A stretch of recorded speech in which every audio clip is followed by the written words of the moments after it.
මොකද්ද බම් මේ කරන විකාරේ? ට්‍රේනින් වුණා බං. මොකටද? ආමියන්ට. අමුදාවට බය වෙලා යන්න බෑ බං. මුලින්ම බය නැති කරගෙන ඉන්න ඕනේ. ඒකයි තනි ඇලිය ඉන්න පාරේදී උනේ. කොරොල්ලාට මේ කණ්ඩායම් කොරොල්ලාට කණ්ඩායම් බෑ.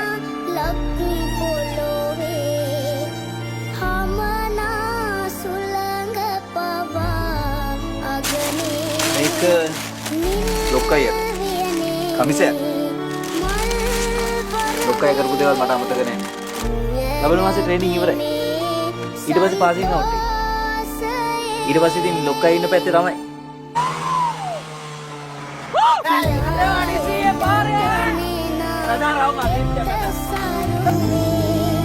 මොන යටි බඩක්ද බම් මේ.